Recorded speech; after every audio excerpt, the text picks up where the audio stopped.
of that scandal, the very small scandal of the sexual scandal in White House. Honorable Speaker, I want first to start by proposing this question, Honorable Speaker, to honorable members.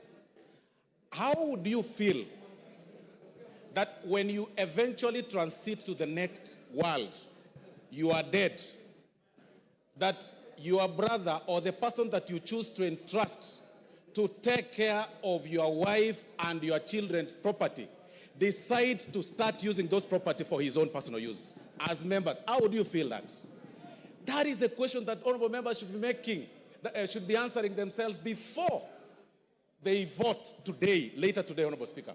Honorable Speaker, the late Governor Ndugu Gachagua passed on 24th of February 2017.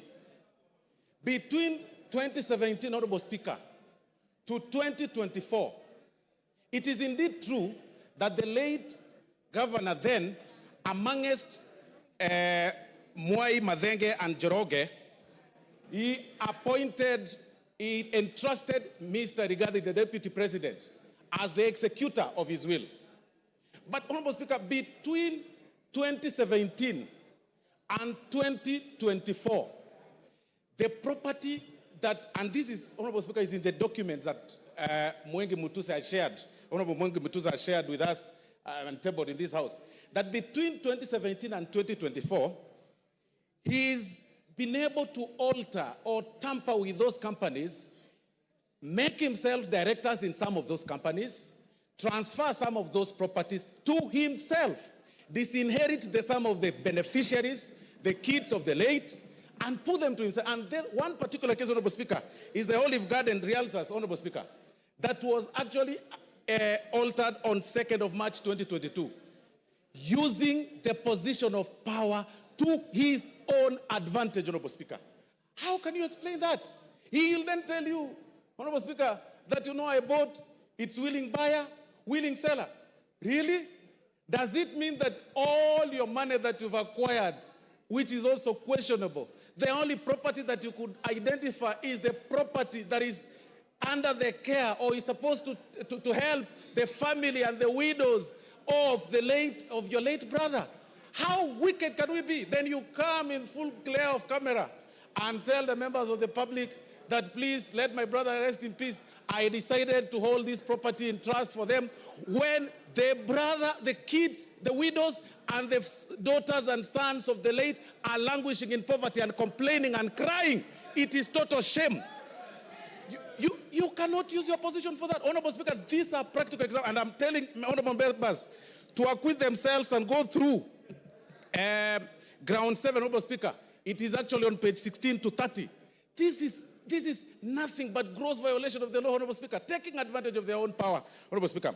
Honorable Speaker, and even to prove that, you will realize that those companies, by the time the companies some of them were being registered, the new ones, and the time the transfer of these properties were taking place, Honorable Speaker, the whole thing is actually contemporaneous. You need not to be a rocket scientist to know that clearly this is fraud and this is this was taking advantage of the late. I want to remind the Honorable Deputy President of the good book in the book of Proverbs chapter 15, verse 25, that the Lord will tear, that's what the Bible says, that the Lord will tear down the house of the proud, but he will establish the boundary of the widow. That is why we are here today. If there is no other reason that has brought us here, Honorable Speaker, it is to protect the family that is being disinherited of their property under coercion, blackmail, and threats. If there is no other reason, Honorable Speaker. And that is why, Honorable Speaker, even it's actually biblical again, in the good book, Honorable Speaker, of the book of Exodus 22:22, that do not take advantage of the widow, do not take advantage of the fatherless. If you do, and they cry to me, I will certainly hear their cry, and my anger will be aroused, and I will kill you with the sword. Today, we are using the sword, today here, to protect, and it is biblical, it is religious. Today, we are using the sword to impeach you, just to protect the children that are suffering, that you threatened, that you blackmailed, that you told that if you dare speak If you dare speak or utter a word, I am the Deputy President of Kenya, elected by 7.2 million people. I will finish you. Finish who? We will finish you today in this floor of the House. Honorable Speaker, I mean, there is nothing more for me, Honorable Speaker, on this matter. There is nothing more than cabinalism.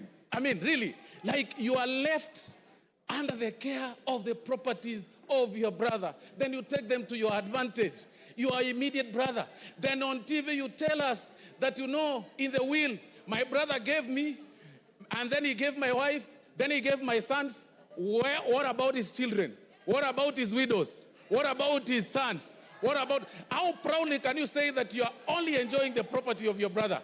For that reason alone, Honorable Speaker, we say Gachagua must go. If there is no other reason, today, Gachagua must go.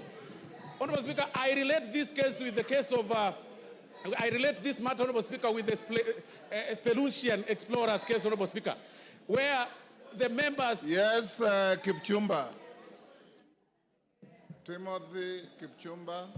Honorable Speaker, I rise pursuant to Standing Order number 91 on the issue of statement of facts. Honorable Speaker, is it in order for the Honorable Osoro to claim that the Honorable Rigathi Gachagua disinherited the wife of the late brother? Honorable Speaker, can he table the facts before this House that he disinherited? Honorable Kipchumba. Order Osoro. Honorable Kipchumba. Those are the facts that the move of the motion placed on the table. It appears you probably were not in the House then. Finish up, Osoro.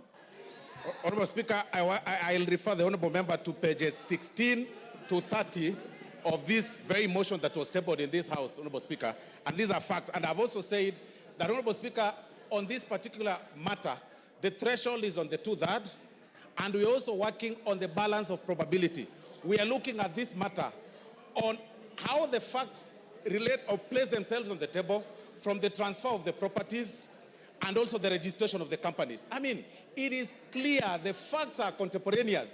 Nobody, unless you don't need to be a rocket scientist to identify this whole thing, Honorable Speaker. And that is why, Honorable Speaker, for this reason, for this very reason, Honorable Speaker, I want to say that I support the impeachment. Please, let's make it early. Even if it's at 6, Rigathi Gachagua must go. TJ Kajwang will be the last for the morning. Mr. Speaker, just confirm to me that I can see that there is one.